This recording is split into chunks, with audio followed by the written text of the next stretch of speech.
નમસ્કાર વિદ્યાર્થી મિત્રો, સ્વાગત છે તમારું આપણી યુટ્યુબ ચેનલ ટીમ રાઠોડ 01માં। વિદ્યાર્થી મિત્રો, આજે આપણે GCSR 2002 એટલે કે ગુજરાત મુલકી સેવા નિયમો 2002ના એક મહત્ત્વનો ટોપિક જેનું નામ છે પેન્શનના આજે આપણે મહત્ત્વના MCQ જોવાના છીએ, જે તમારી આવનારી AMC સ્કૂલ બોર્ડની પરીક્ષાઓ જે કે junior clerk, supervisor, train graduate, નાયબ શાસનાધિકારી વગેરે પરીક્ષા માટે ખૂબ ઉપયોગી રહેશે, તેમજ અન્ય પરીક્ષામાં પણ ઉપયોગી થશે। તો આપણે વિડીયો શરૂ કરીએ। ગુજરાત મુલકી સેવાના નિયમો 2002 જેનો અલગ ટોપિક છે પેન્શન, તેના MP પ્રશ્નો। તે પહેલાં એક મોટિવેશનલ લાઇન જોઈ લઈએ તો સફળતાના દરવાજા એમના માટે ખુલે છે જે તેમને ખખડાવવાનું સાહસ ધરાવે છે।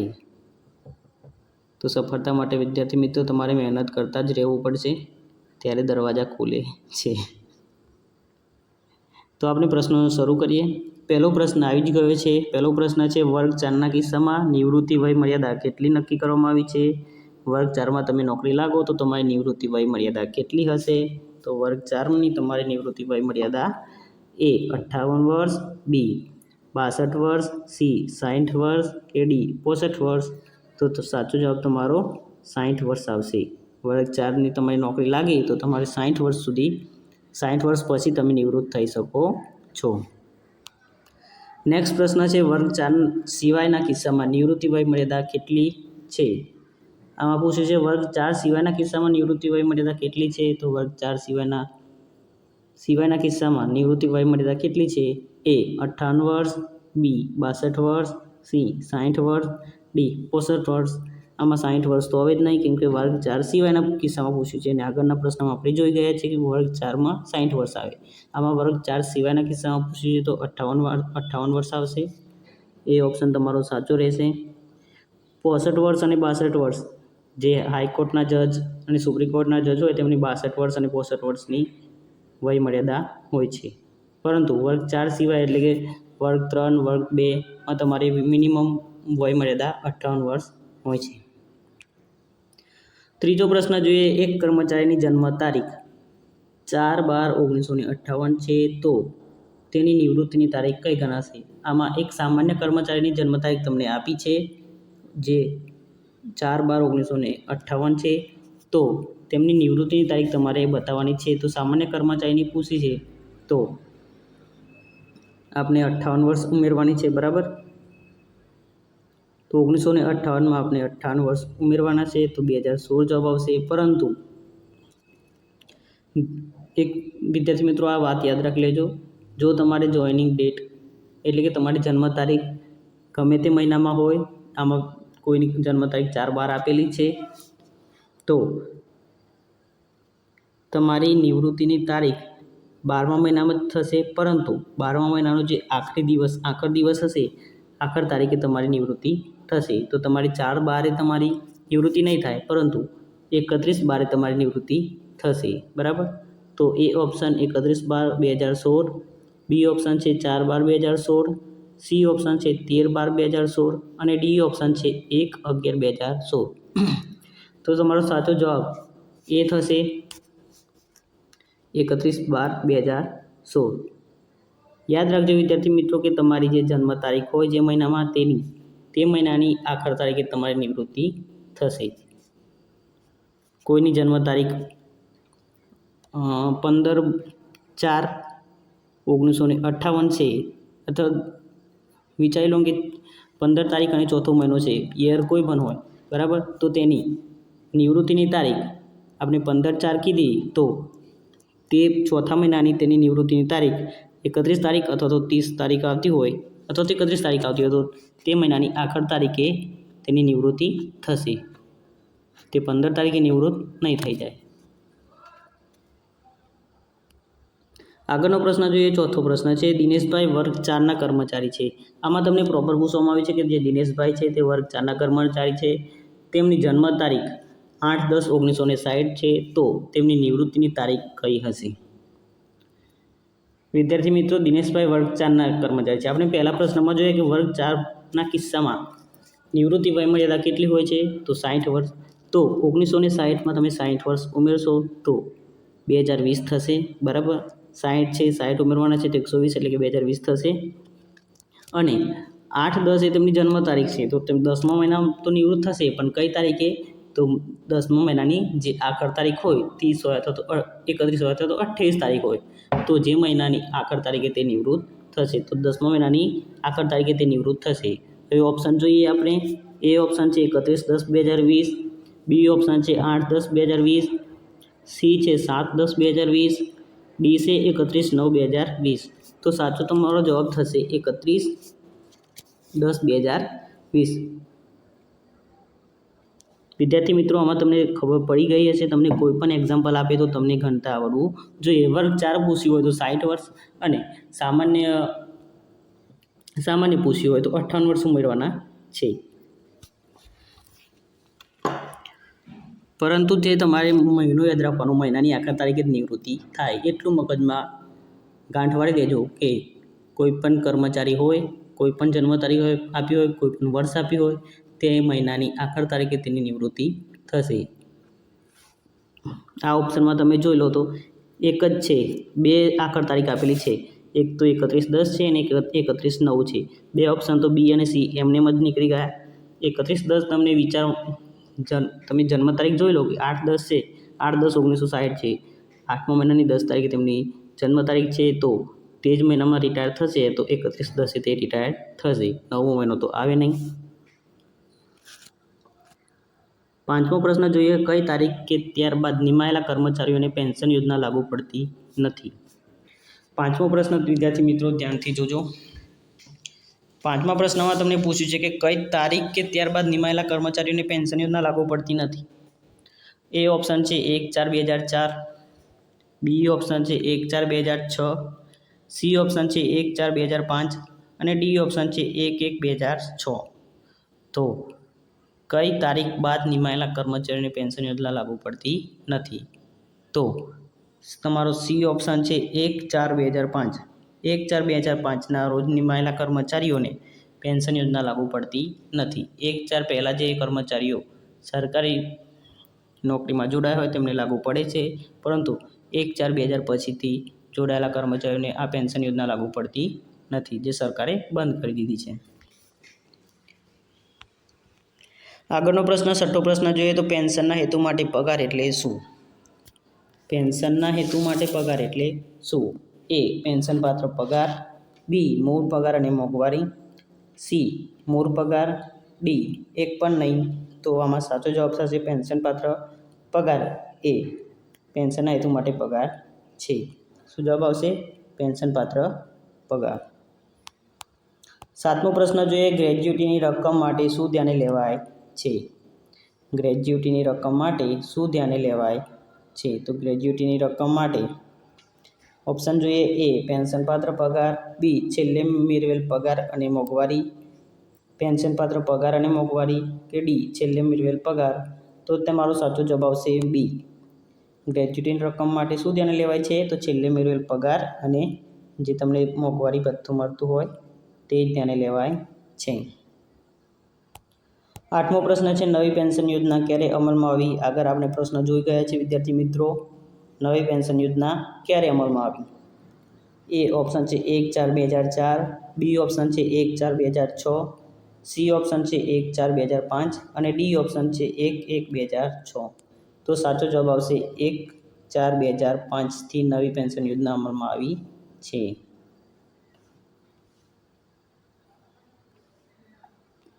આગળનો પ્રશ્ન, 9મો પ્રશ્ન જોઈએ તો નીચેના વિધાનોમાંથી કયું વિધાન ખોટું છે? વિધાનો વાંચવાના છે વિદ્યાર્થી મિત્રો. આપણે થોડી પીડીએફમાં ઓપ્શન, કોઈ વાત નહીં, એક એક કરીને આપણે વાંચી લઈએ. એ નિવૃત્તિ થનાર કર્મચારી સામે ખાતાકીય તપાસ ચાલુ હોય તો કામચલાઉ પેન્શન મંજૂર કરી શકાય. બી શિક્ષાના ભાગરૂપે પેન્શનનો હિસ્સો ઘટાડવામાં આવે ત્યારે ઘટાડેલ પેન્શનની રકમ સરકારે નિયત કરેલા પેન્શન કરતાં ઓછી હોઈ શકે નહીં. સી સરકારે લેખિત હુકમ દ્વારા પેન્શન કે તેનો હિસ્સો કાયમી ધોરણ કે અમુક મુદત માટે પાછો ખેંચી શકે છે. ડી જેનો પગાર ખર્ચ આકસ્મિક ખર્ચમાંથી ચૂકવાતો હોય તેમને પેન્શન મળવાપાત્ર નથી. તો આમાં પૂછ્યું છે તમને કયું વિધાન ખોટું છે? તો બી વિધાન મને ખોટું લાગી રહ્યું છે, કેમ કે શિક્ષાના ભાગરૂપે જે પેન્શનનો હિસ્સો ઘટાડવામાં આવે ત્યારે ઘટાડેલ પેન્શનની રકમ સરકારે નિયત કરેલ પેન્શન કરતાં ઓછી હોઈ શકે નહીં. જવાબ તમારો આ થશે. એ સાચું છે. નિવૃત્ત થનાર કર્મચારી સામે ખાતાકીય તપાસ ચાલુ હોય તો તે કર્મચારીને કામ ચલાઉ 100% પેન્શન મંજૂર કરી શકાય છે. એટલે કે કોઈ કર્મચારીની ખાતાકીય તપાસ ચાલુ હોય તો તે કર્મચારીને પેન્શન માટે પેન્શન ન મળે એવું નથી. તેને કામ ચલાઉ પેન્શન મળી શકે છે. જે સરકાર નક્કી કરે તે પેન્શન મળી શકે છે. સરકારી લેખિત હુકમ દ્વારા પેન્શન કે તેનો હિસ્સો કાયમી ધોરણે કે અમુક મુદત માટે પાછો ખેંચી શકે છે. એ વાત સાચી છે. જેનો પગાર ખર્ચ આકસ્મિક ખર્ચમાંથી ચૂકવાતો હોય તેમને પેન્શન મળવાપાત્ર નથી. આગળનો પ્રશ્ન 10મો પ્રશ્ન. 9મો પ્રશ્ન વિદ્યાર્થી મિત્રો તમને જોઈ લેજો એકવાર, બરાબર, આ પીડીએફમાંથી તમે. આગળનો પ્રશ્ન 10મો પ્રશ્ન જોઈએ તો 10મો પ્રશ્ન છે કેટલા વર્ષની ઉંમર પછીની નોકરી પેન્શન પાત્ર સેવા ગણાય છે? એટલે કે કેટલા વર્ષ પછી તમે નોકરીમાં જોડાઓ તો તે નોકરી પેન્શન પાત્ર ગણાય છે? એ 16 વર્ષ, બી 18 વર્ષ, સી 25 વર્ષ કે ડી 20 વર્ષ. તો તેમાં સાચો જવાબ આવશે 18 વર્ષ પછી તમે નોકરીમાં જોડાઓ તો એ પેન્શન પાત્ર નોકરી ગણાય છે. અમુક કિસ્સામાં કોઈ 16 અથવા તો 17 વર્ષે નોકરીમાં લાગી જાય તો 17 વર્ષે લાગે તો 17 થી 18 એ 1 વર્ષ તેમ પેન્શન પાત્ર સેવામાં ગણાય નહીં. 18 વર્ષથી તેને પેન્શન પાત્ર સેવાઓ ગણાશે. એટલે કે કેટલા વર્ષની ઉંમર પછી નોકરી પેન્શન પાત્ર સેવા ગણાય છે? તો સાચો જવાબ આવશે તમારો બી 18 વર્ષ પછીની નોકરી પેન્શન પાત્ર ગણાય. 11મો પ્રશ્ન છે સરકારી નોકરીમાં કેટલા સમયની તૂટ પેન્શન પાત્ર સેવા ગણાય છે? એટલે કે સરકારી નોકરીમાં કેટલા સમયની તૂટ પેન્શન પાત્ર સેવા ગણાય છે? એ 4 માસ સુધીની, બી 3 માસ સુધીની, સી 6 માસ સુધીની કે ડી 12 માસ સુધીની. એટલે કે વિદ્યાર્થી મિત્રો પેન્શન પાત્ર સેવામાં તમારે 6 માસ સુધી કે 3 માસ સુધીની 3 માસ સુધીની જો તમારે તૂટ હોય નોકરીમાં તો તે પેન્શન પાત્ર નોકરી ગણાય છે. પરંતુ 3 માસથી વધીને જો 90 દિવસ સુધીની તમારી સમયની તૂટ હોય તો એ પેન્શન પાત્ર સેવા ગણાશે. પરંતુ 91 યા 92 દિવસની તમારી તૂટ થાય તો તે પેન્શન પાત્ર સેવા ગણાય નહીં. આ યાદ રાખજો વિદ્યાર્થી મિત્રો. સરકારી નોકરીમાં 3 માસ સુધીની સમયની તૂટ એ પેન્શન પાત્ર સેવા ગણાય છે. 12મો પ્રશ્ન છે સતત કેટલા વર્ષ કરતાં વધુ સમયની કોઈપણ પ્રકારની રજા સેવામાં તૂટ ગણાશે? સતત કેટલા વર્ષ કરતાં વધુ સમયની કોઈપણ પ્રકારની રજા હોય તો પણ તે સેવામાં તૂટ ગણાશે? તો ઓપ્શન છે એ 3 વર્ષ કરતાં વધુ સમયની, બી 2 વર્ષ કરતાં વધુ સમયની, સી 1 વર્ષ કરતાં વધુ સમયની તૂટ કે ડી 5 વર્ષ કરતાં વધુ સમયની. તો આમાં સાચો જવાબ આવશે 5 વર્ષ કરતાં જો વધુ સમયની તૂટ હોય તો તે રજા તૂટ ગણાશે. બરાબર, કોઈ પણ પ્રકારની તમે રજા લીધી હોય 5 વર્ષ સુધીની તમને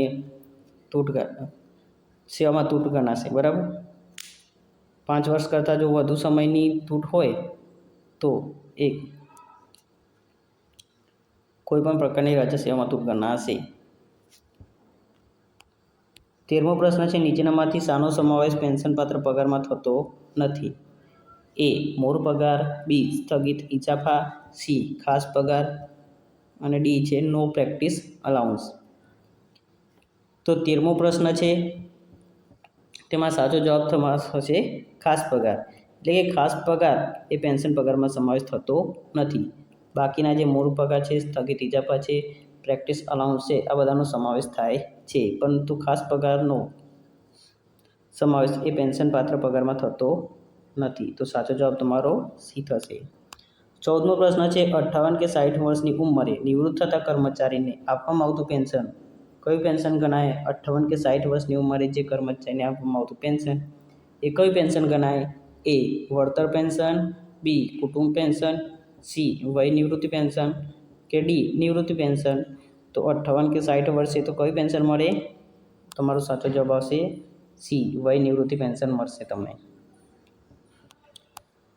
15મો પ્રશ્ન છે માનસિક અથવા શારીરિક દુર્બળતાને કારણે નિવૃત્ત થવા માટે નિયત કરેલી નિવૃત્તિ વયે પહોંચતા અગાઉ નિવૃત્ત થતા કર્મચારીને આપવામાં આવતું પેન્શન એટલે કે માનસિક અથવા શારીરિક દુર્બળતાને કારણે નિવૃત્ત થવા માટે નિયત કરેલી નિવૃત્તિ વય પહોંચતા પહેલાં નિવૃત્ત થતા કર્મચારીને આપવામાં આવતું પેન્શન એટલે એ નિવૃત્તિ પેન્શન, બી ગાઢ ઈજા પેન્શન, સી રહેમિયત પેન્શન, ડી અશક્તતા પેન્શન?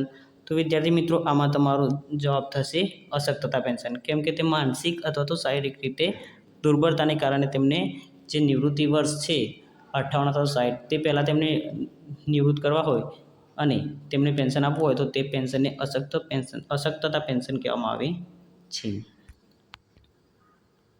આગળનો 16મો પ્રશ્ન જોઈએ તો કર્મચારીને તેની ગેરવર્તણૂક, નાદારી કે બિનકાર્યક્ષમતા બદલ નોકરીમાંથી રૂખસદ આપવામાં આવે છે ત્યારે તેને આપવામાં આવતું પેન્શન એટલે કેવું પેન્શન? એટલે કે કોઈ કર્મચારી છે તેની ગેરવર્તણૂક, નાદારી અથવા તો કાર્યક્ષમતા બદલ નોકરીમાંથી રૂખસદ આપવામાં આવે ત્યારે તેને કયું પેન્શન આપવામાં આવે છે? એ અશક્તતા પેન્શન, બી રહેમિયત પેન્શન, સી નિવૃત્તિ પેન્શન કે ડી વળતર પેન્શન? તો રહેમિયત પેન્શન આપવામાં આવે છે. તેને રૂખસદ કર્યો છે તો રહેમિયત પેન્શન આપવામાં આવે છે. 17મો પ્રશ્ન છે સ્વૈચ્છિક નિવૃત્તિ લેવા માટે ઓછામાં ઓછી કેટલા વર્ષની નોકરી હોવી જરૂરી છે? તમારે સ્વૈચ્છિક નિવૃત્તિ લેવી હોય તો તમારે ઓછામાં ઓછી કેટલા વર્ષની નોકરી હોવી જરૂરી છે? તો ઓપ્શન એ 25 વર્ષ, બી 20 વર્ષ, સી 28 વર્ષ કે ડી 30 વર્ષ? તો તમારે સ્વૈચ્છિક નિવૃત્તિ લેવી હોય તો ઓછામાં ઓછી કેટલા વર્ષની નોકરી હોવી જરૂરી છે? 20 વર્ષની નોકરી હોવી જરૂરી છે વિદ્યાર્થી મિત્રો. સ્વૈચ્છિક નિવૃત્તિ લેવા માટે તમારે 20 વર્ષ નોકરી કરેલી હોવી જરૂરી છે. આગળનો 18મો પ્રશ્ન જોઈએ તો સ્વૈચ્છિક નિવૃત્તિ લેવા માટે ઓછામાં ઓછી કેટલા સમયની નોટિસ આપવી જોઈએ? તમારે સ્વૈચ્છિક નિવૃત્તિ લેવી હોય તો 20 વર્ષ નોકરી ફરજિયાત છે, પરંતુ ઓછામાં ઓછી કેટલા સમયની નોટિસ આપવી જોઈએ? એટલે તમારે નિવૃત્ત થવું છે તો તમારે 20 વર્ષ નોકરી કરેલી જ છે તો તમારે કેટલા મહિના પહેલાં નોટિસ આપવી જરૂરી છે? એ 3 માસ, બી 2 માસ, સી 6 માસ કે નોટિસ આપવી જરૂરી નથી? તો કેટલા માસ આવશે વિદ્યાર્થી મિત્રો? 3 માસ પહેલાં તમારે નોટિસ આપવી જરૂરી છે. 19મો પ્રશ્ન છે વય નિવૃત્તિ પેન્શન મેળવવા ઓછામાં ઓછા કેટલા સમયની નોકરી હોવી જરૂરી છે? આમાં તમારે વય નિવૃત્તિ પૂછ્યું છે. વય નિવૃત્તિ પેન્શન મેળવવા માટે ઓછામાં ઓછી કેટલા વર્ષની નોકરી હોવી જરૂરી છે? તો વય નિવૃત્તિ મેળવવા માટે તમારે 10 વર્ષની નોકરી હોવી જરૂરી છે.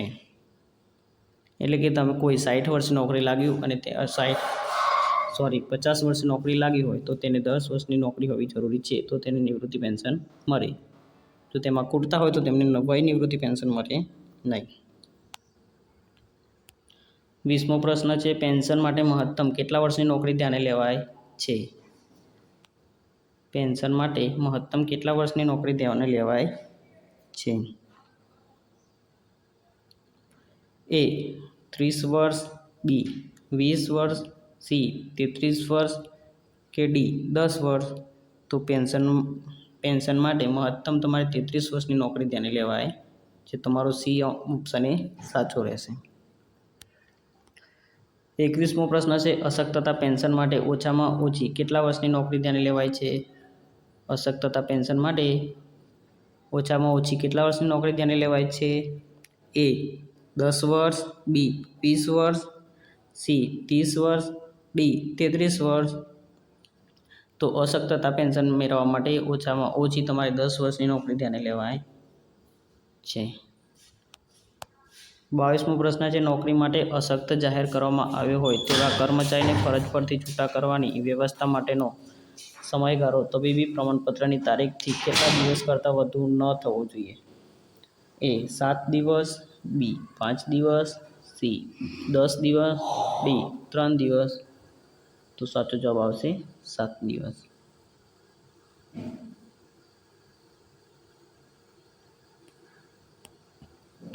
ત્રેવીસમો પ્રશ્ન છે નીચેના વિધાનોમાંથી કયું વિધાન સાચું છે? એ. નિયમિત અને અસંયમિત ટેવોના સીધા કારણે અશક્ત થયેલ કર્મચારીને અશક્તતા પેન્શન મળવાપાત્ર છે. બી. કર્મચારી જે ખાતામાં નોકરી કરતો હોય તેમાં વધુ નોકરી કરવા માટે આંશિક રીતે અશક્ત હોય તો તેને ઓછા પગારની નિમણૂક આપી શકાય નહીં.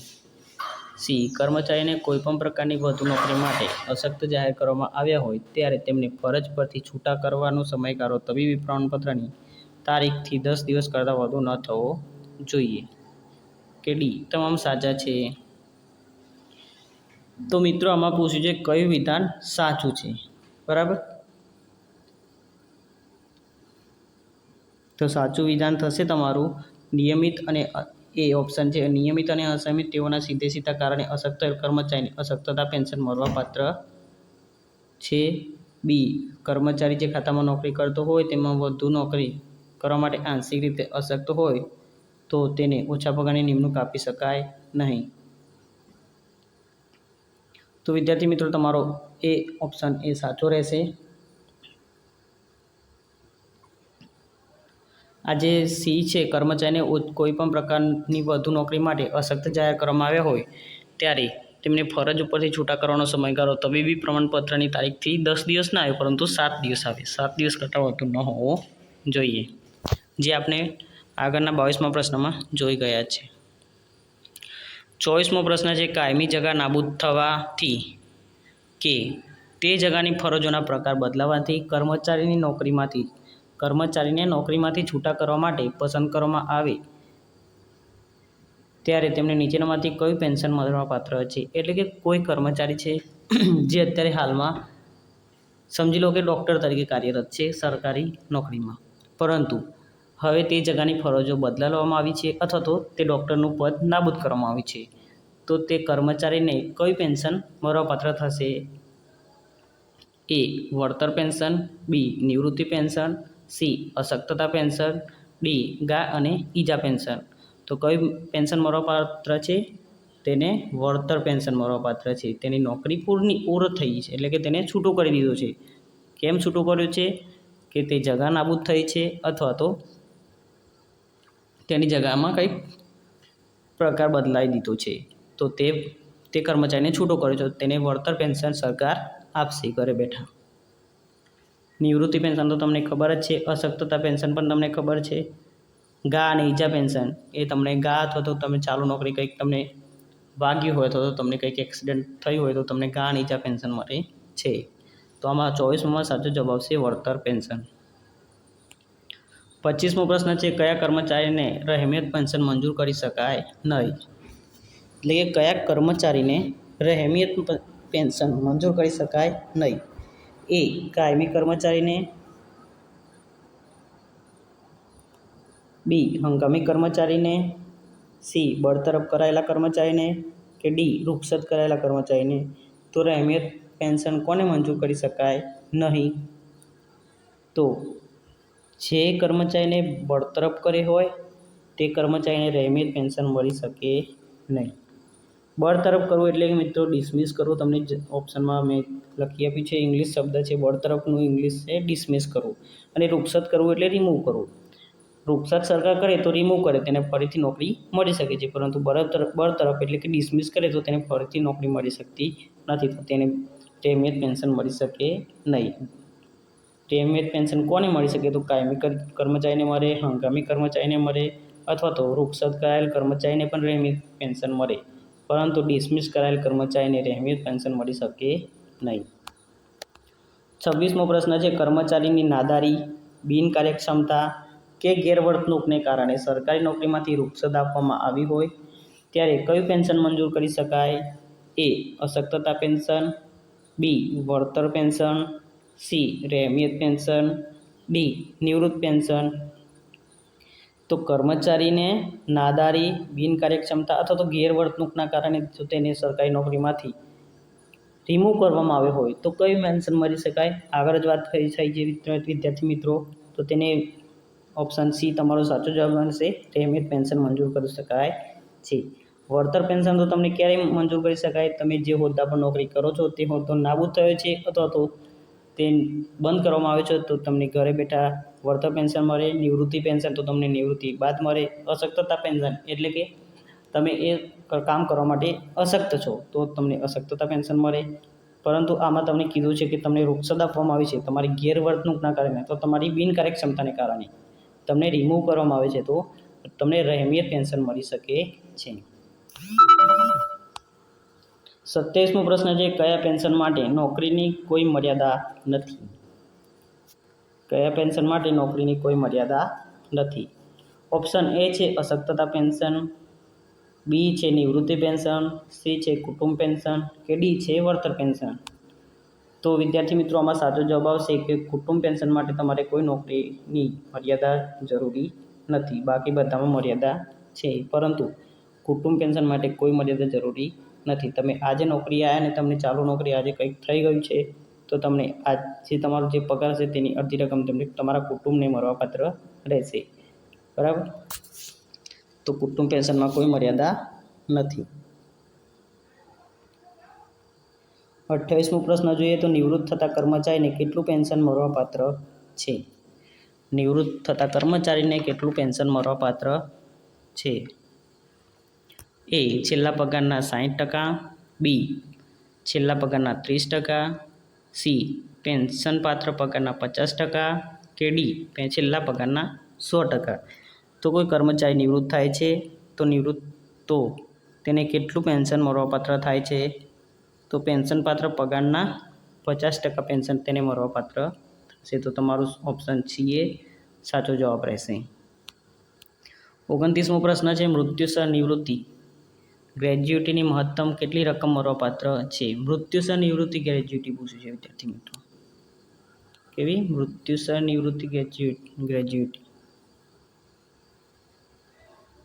મહત્તમ રકમ કેટલી મળવાપાત્ર છે? એ 20 લાખ, બી 10 લાખ, સી 7 લાખ કે ડી 3.5 લાખ. તો મૃત્યુસર નિવૃત્તિ ગ્રેજ્યુટી એ મહત્તમ તમને 20 લાખ રૂપિયા મળવાપાત્ર છે.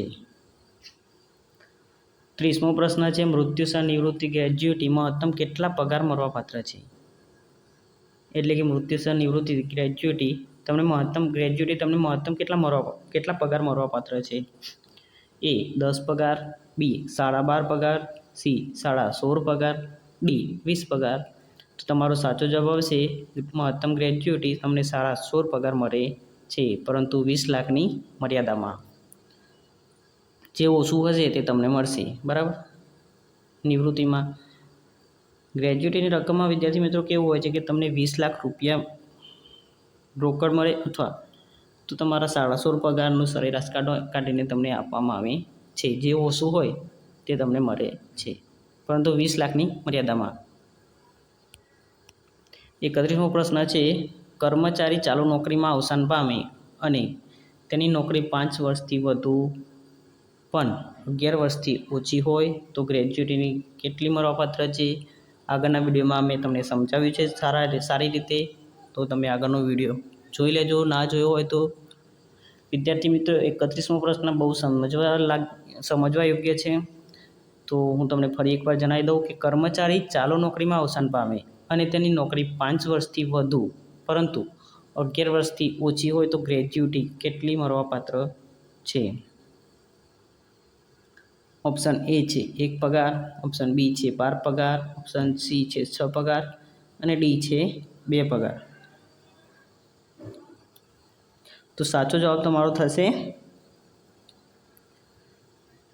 12 પગાર થશે. બરાબર? 5 વર્ષથી વધુ પરંતુ 11 વર્ષથી ઓછી છે તો તમને 12 પગાર મળવાપાત્ર છે. ગ્રેજ્યુટી કેટલા મળવાપાત્ર છે?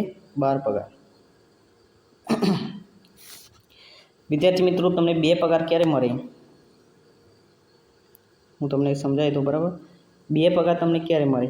કે જ્યારે તમે 1 વર્ષથી ઓછી નોકરી કરી હોય. દાખલા તરીકે તમે ચાલુ નોકરી અવસાન પામ્યા હોય પરંતુ તમારો સમયગાળો 11 મહિના અને 28 દિવસ થતા હોય તો તમને 2 પગાર મળે છે. તમને 12 પગાર ક્યારે મળે? 5 વર્ષથી વધુ એટલે કે 6 વર્ષે પણ તમારે ચાલુ નોકરી જો તમે અવસાન પામ્યા હોય તો 12 પગાર મળવાપાત્ર છે, પરંતુ 11 વર્ષથી 5 વર્ષથી 11 વર્ષ સુધી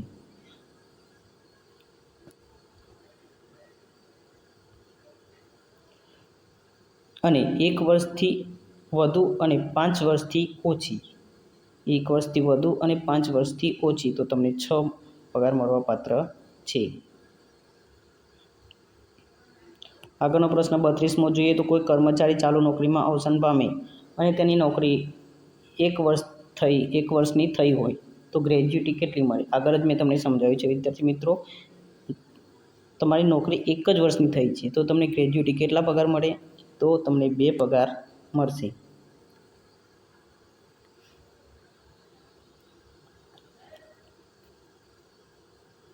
બાર પગાર ક્યારે મળે? તો તમારે 5 વર્ષથી 11 વર્ષની વચ્ચે નોકરી હોય અને ચાલુ નોકરી તમે અવસાન પામ્યા હોય તો 12 પગાર મળે.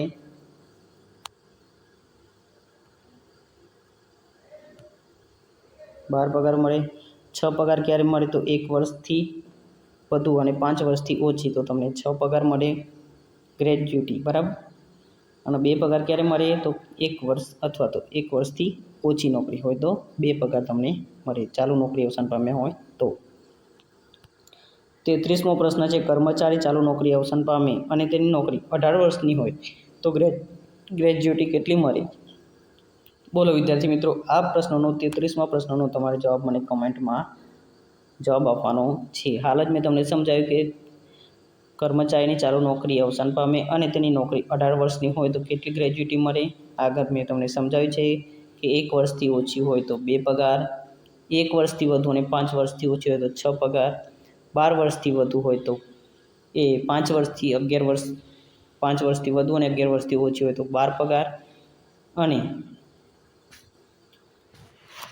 20 વર્ષથી વધુ જેટલી હોય, 20 વર્ષથી જો તમારી નોકરી હોય તો જેટલી નોકરી તેટલા 1 પગાર, 1 વર્ષનો 1 પગાર, તો 20 વર્ષ હોય તો મને 33મા પ્રશ્નનો વિદ્યાર્થી મિત્રો જવાબ કમેન્ટમાં કરી દેજો.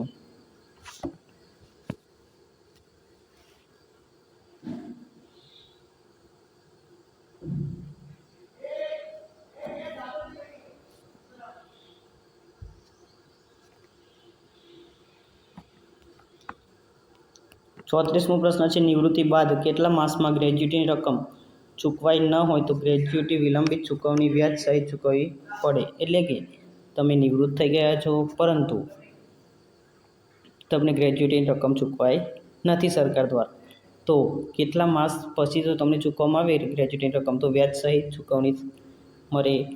તો ઓપ્શન એ છે 1 માસ, બી છે 6 માસ, સી છે 3 માસ, ડી છે 2 માસ. તો 6 માસ સુધી વિલંબિત થઈ હોય તો તમને ગ્રેજ્યુટીની રકમ વ્યાજ સહિત તમને ચૂકવવામાં આવે છે સરકાર દ્વારા. 35મો પ્રશ્ન છે કર્મચારી ચાલુ નોકરીમાં અવસાન પામે ત્યારે તેના કુટુંબને કર્મચારીના અવસાન પછીની તારીખથી કેટલા વર્ષ સુધી છેલ્લા પગારના 50%ના દરે કુટુંબ પેન્શન મળવાપાત્ર છે? એટલે કે કોઈ કર્મચારીનું ચાલુ નોકરીમાં અવસાન થયું છે અને તેના કુટુંબને કર્મચારીના અવસાન પછીની તારીખથી કેટલા વર્ષ સુધી છેલ્લા પગારના 50%ના દરે કુટુંબ પેન્શન મળે? તો ઓપ્શન એ છે 10 વર્ષ, ઓપ્શન બી છે 7 વર્ષ, ઓપ્શન સી છે 15 વર્ષ, ઓપ્શન ડી છે 12 વર્ષ. તો કર્મચારી ચાલુ નોકરી અવસાન પામે હોય પરંતુ તેની અવસાન થયાની પછીની તારીખથી 10 વર્ષ સુધી છેલ્લા પગારના 50% કુટુંબ પેન્શન મળે છે.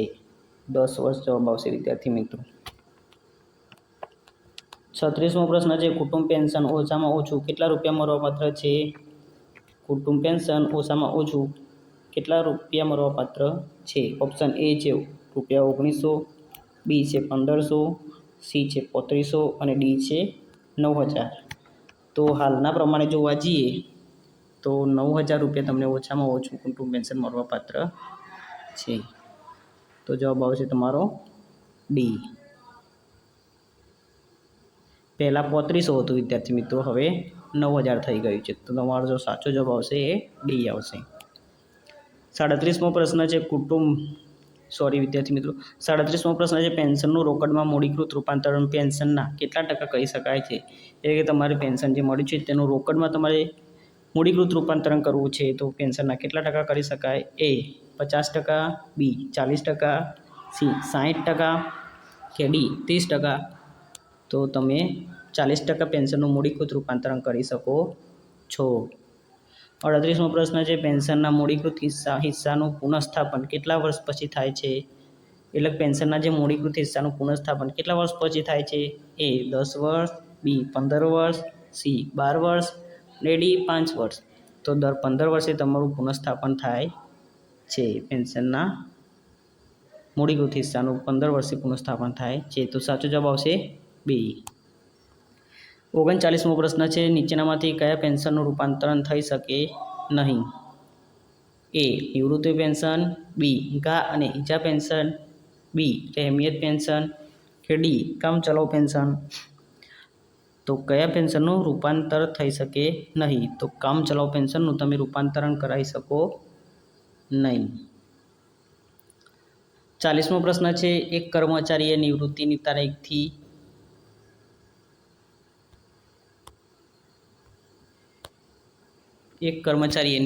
તારીખથી તારીખે મૂડીકૃત રૂપાંતરણ કરવા માટે અરજી આપેલ છે.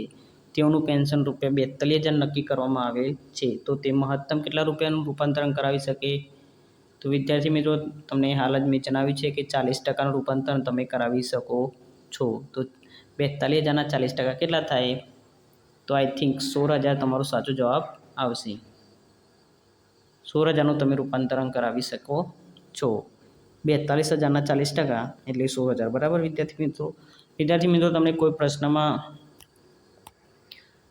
ખામી જણાવી હોય અથવા તો આપણે આન્સર ખોટો આપ્યો હોય અથવા તો તમને કોઈ પ્રોબ્લેમ જણાવે તો તમે મને કમેન્ટ દ્વારા બતાવી શકો છો. વિદ્યાર્થી મિત્રો, તો તમને આજે આપનો વિડીયો પસંદ આવ્યો હોય તો વિડીયોને લાઈક કરી દેજો, શેર કરી દેજો અને આપની યુટ્યુબ ચેનલ ટીમ રાઠોડ 01ને સબસ્ક્રાઈબ કરી દેજો.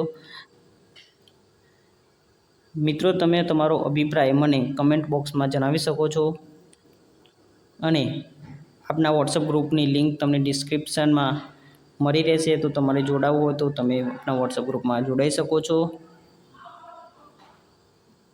બાકી તમને આ વિડીયો કેવો લાગ્યો? આપણે અગાઉ જે GCSR 2002ના અલગ અલગ છે તેના MCQ લાવીએ કે ના લાવીએ તે પણ તમે મને જણાવી શકો છો કોમેન્ટ દ્વારા.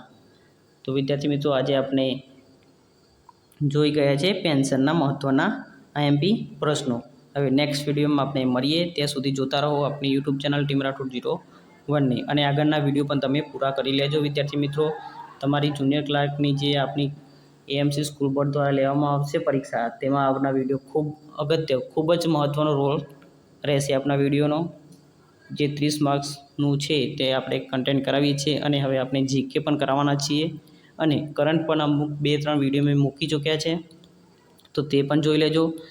હવે આપણે નેક્સ્ટ ટાઈમે GK લાવશું, આપણે ભારત અને ગુજરાતનું, અને કરંટ અફેર્સ પણ કરાવી દઈશું. બરાબર?